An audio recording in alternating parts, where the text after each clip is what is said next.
Sure, here is section 1 of the script with a minimum of 760 words, written in a concise, high-quality, and emotionally grounded style.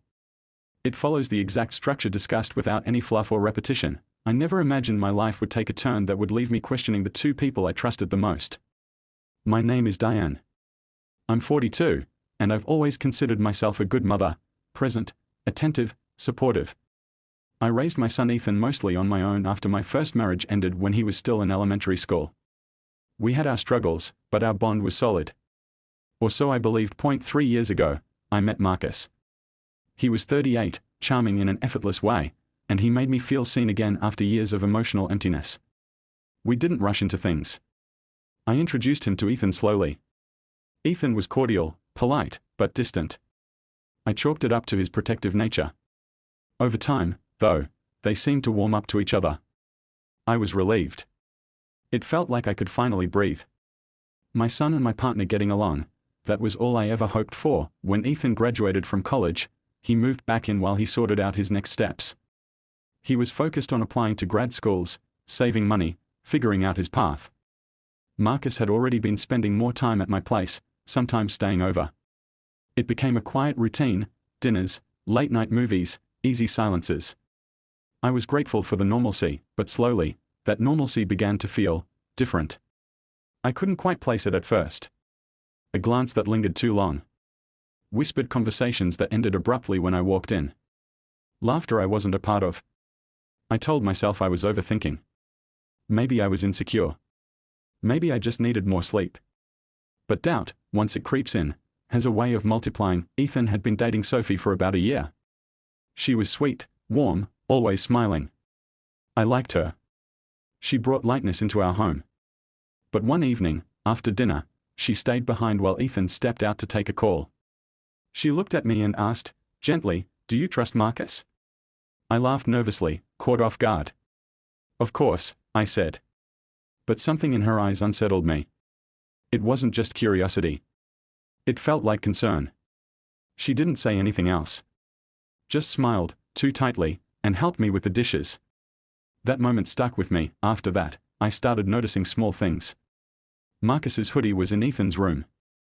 I asked about it, and Ethan said Marcus left it there during a movie night. He seemed irritated I'd even ask. Another time, Marcus cancelled dinner plans last minute, said he wasn't feeling well. I came home early from errands and found his car parked outside. Ethan was home. When I walked in, they were in the living room, acting like nothing was unusual. Still, my gut wouldn't quiet. Marcus and I had always been affectionate. But lately, his touch felt rehearsed. He kissed me, but his eyes wandered. When I asked if something was wrong, he insisted everything was fine. Still, my intuition kept nudging me, louder and louder. I began to replay every interaction. Every time Ethan had defended Marcus.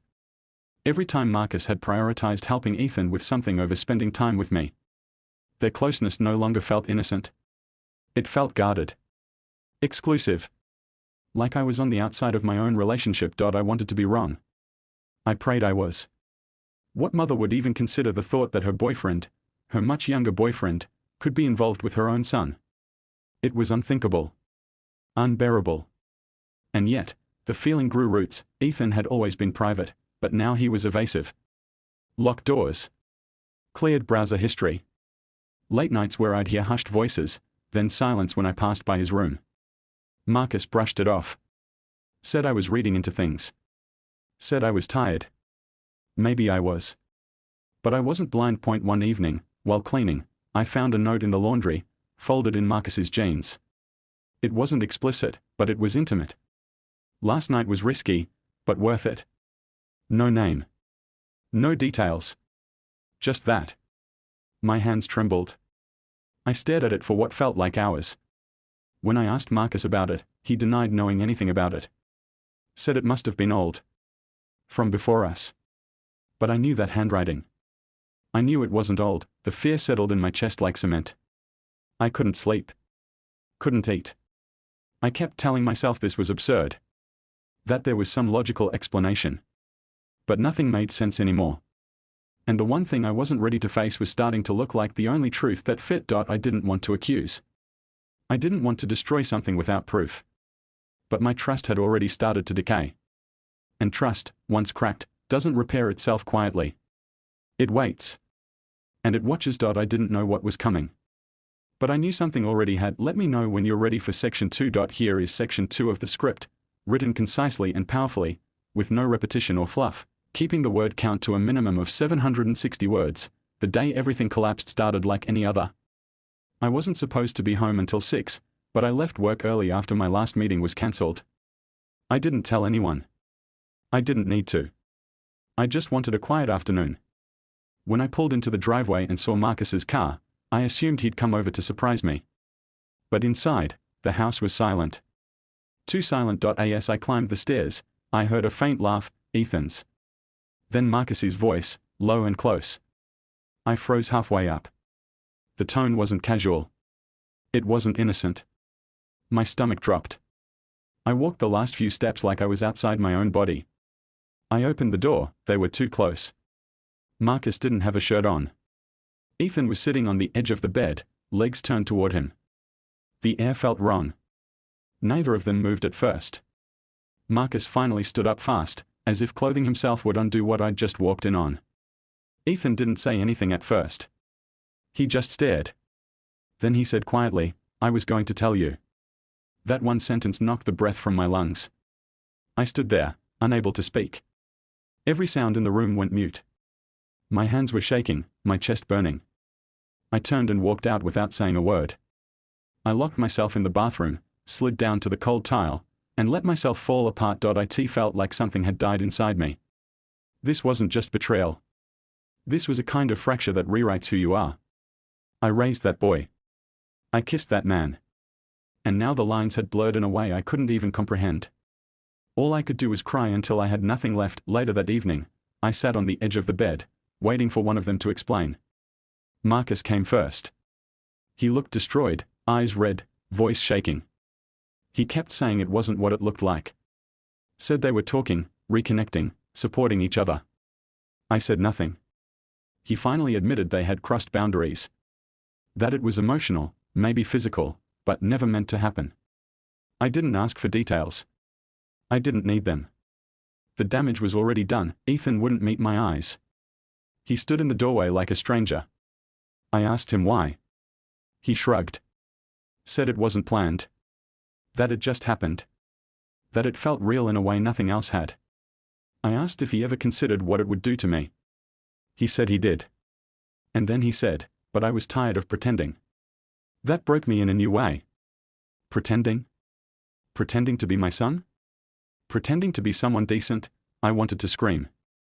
I wanted to hit something. But I stayed still.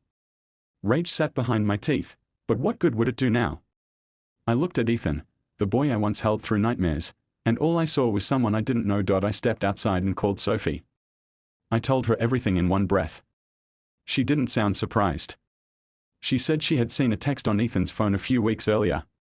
It wasn't graphic, but it felt off. Something about being careful next time.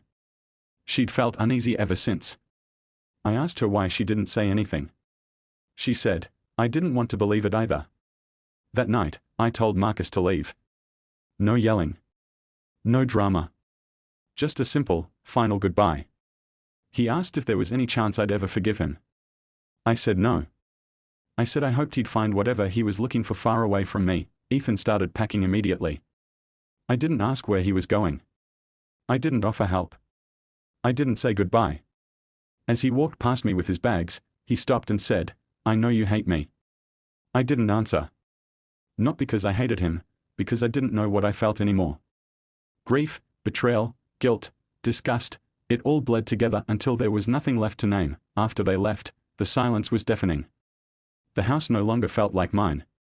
It felt like a crime scene with no visible blood, only ghosts of what used to be a family. There were no words that could undo what had happened.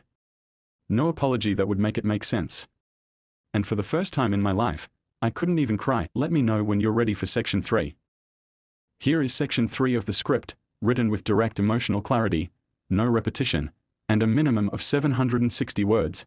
As requested, the days after they left felt hollow. The house echoed in ways it never had before. Their absence was loud, heavier than their presence had ever been. I didn't bother explaining anything to friends. I avoided their calls. I didn't want comfort. I didn't want advice. I wanted silence because that was the only thing I could trust. Sleep became difficult. My mind kept looping through memories I hadn't consented to revisit. Ethan's first steps, his graduation, Marcus's arms around me during late-night talks. All of it now layered with betrayal. I couldn't unsee what I saw. I couldn't unknow what I knew. For weeks, I moved through life on autopilot. Wake up. Go to work. Come home. Sit in the dark. The routine was numbing, but at least it was consistent. The emotional chaos that had swallowed my home had to be shut out somewhere, and that place became me. One morning, I threw out everything connected to Marcus. Clothes, gifts, pictures. I didn't do it angrily. I did it like I was cleaning a wound. I packed up some of Ethan's leftover things too. Not out of spite, but because it hurt too much to see them. Therapy came later.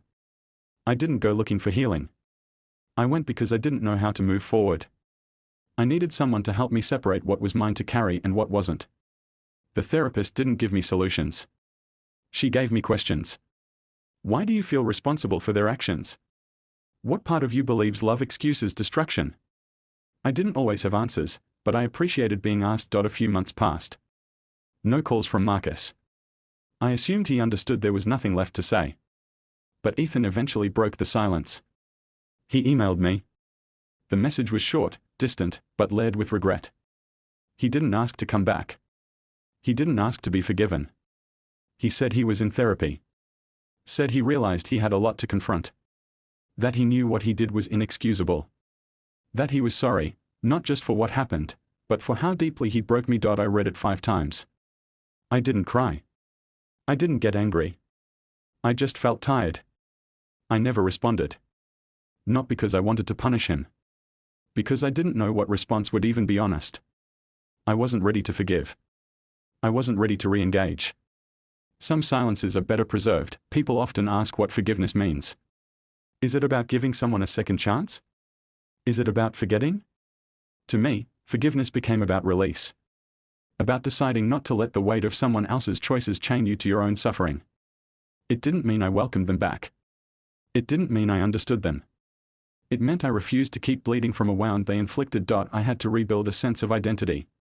For so long, I was a mother. A partner. I defined myself through those roles. But when those roles betrayed me, I had to ask, who am I without them? I didn't like the answer at first. I felt empty. But over time, that emptiness started to feel more like space. Space to breathe. To rebuild. To exist on my own terms. I started journaling again. Not about them, but about me. About the kind of woman I wanted to be. About the boundaries I never knew I needed. About the quiet strength that comes not from surviving disaster, but from refusing to let it turn you bitter. I don't think I'll ever fully understand why it happened. Maybe I don't need to. Some betrayals don't come with closure. Some questions don't get answers. What matters more is who you become after the storm. If you're listening to this and you've been betrayed in a way that feels unspeakable, know this: you're not weak for hurting. You're not foolish for trusting. But you are powerful if you choose yourself afterward. I will never be the same woman I was before all this. But that's okay. She was too trusting, too silent, too focused on keeping peace at her own expense. The woman I am now has scars, but she also has clarity. And that's something no one can take from me again. What they did broke something. But what I rebuilt is mine. And this time, I'm not sharing it with anyone who hasn't earned it. Let me know if you'd like a closing narration or title intro customization for your video.